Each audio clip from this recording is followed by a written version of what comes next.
汉朝百姓，尤其是汉武帝时期的百姓，之所以选择躺平，这背后可不是简单的偷懒，而是被一系列高压政策和重重盘剥逼到了墙角。用现在的话说，就是内卷到极致，连挣扎的力气都没了，索性放弃生产性努力，选择了一种社会性退缩。史料对这种现象的记载是触目惊心的。你瞧，《前夫论》里说渔民网鱼不足供税，企业浮游江淮，捕鱼的收成连税都交不起，干脆不干了，跑去江淮一带流浪。这不就是最直接的躺平吗？连最基本的生存劳动都放弃了。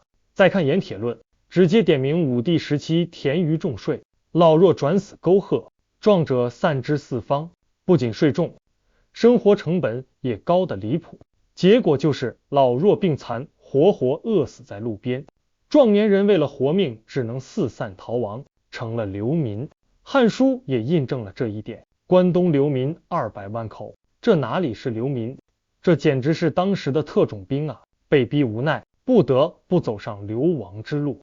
更让人意外的是，躺平的不仅仅是底层民众，连商人也加入了躺平大军。史记记载，武帝时期民偷干食好衣，不是储藏之产业，意思是商人们也不再积极投入生产经营，而是追求享乐，吃好的穿好的，不愿积累财富。这说明整个社会的经济活力都被压制了，连原本追求利润的商人阶层也失去了动力。而最令人心痛的躺平是生育上的选择。汉书提到武帝后期天下户口减半，除了战死、逃亡、隐匿人口，一个重要的原因就是年轻人选择不生孩子。为什么？因为孩子3岁就要开始交税。想想看，一个新生命降生带来的不是喜悦，而是沉重的赋税负担，这让普通家庭如何承受？与其让孩子一出生就背负重担，不如索性不生。这是一种绝望的自我绝育式躺平。那么究竟是什么让汉武帝时期的百姓陷入这种集体躺平的困境呢？这不得不提到汉武帝刘彻这个人。他的名字从刘志到刘彻，似乎就预示着他是一个不安分的主儿。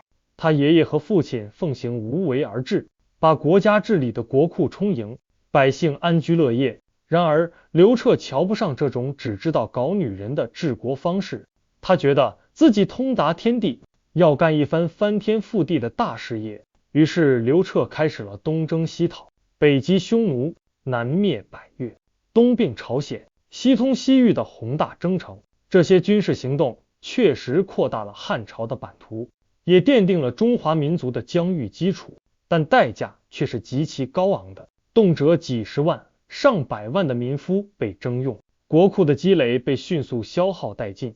例如漠北之战，调动的军队超过50万，民夫估算超过150万。虽然匈奴大败，但国家也因此元气大伤。按理说，打赢了匈奴，国家安全了，就应该让百姓休养生息了。但刘彻不这样想，他热衷于劳民伤财的折腾。比如秦始皇封禅1次，他要封禅6次；秦始皇巡游5次，他要巡游10次。这一切都需要天文数字的钱。在农业社会，财富主要来自土地，总量基本固定，国库没钱了，钱并没有消失，只是从民间转移到了勋贵、官员、商人、地主手中。对不忠于他的勋贵，刘彻毫不留情地抄家灭族，但终于他的勋贵和官员是他的基本盘，不能动，于是他只能把目光投向民间，加大对百姓的搜刮，这也就为百姓的集体躺平埋下了伏笔。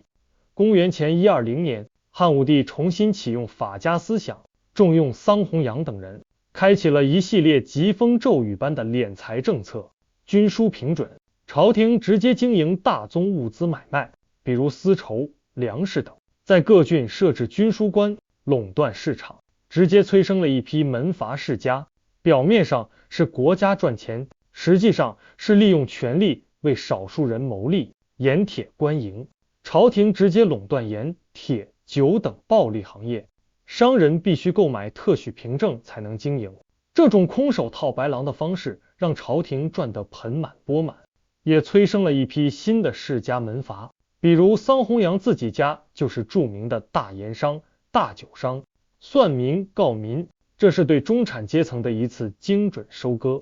当商人卜氏主动捐出一半家产，刘彻希望大家效仿，但应者寥寥。于是算民令和告民令出台。算民令规定，所有人必须如实申报家产并交税。商人的财产税是6%，车船税每年120钱，非商人减半。这导致商人、手工业者纷纷隐匿财产。接着告民令出台，鼓励群众举报隐匿财产者，一旦查实，财产全部没收充公，举报者可获得一半财产。这种互相举报、循环往复的机制，让整个汉帝国的中产之家几乎全部破产，而汉武帝则获得了亿计的财富和不计其数的奴婢。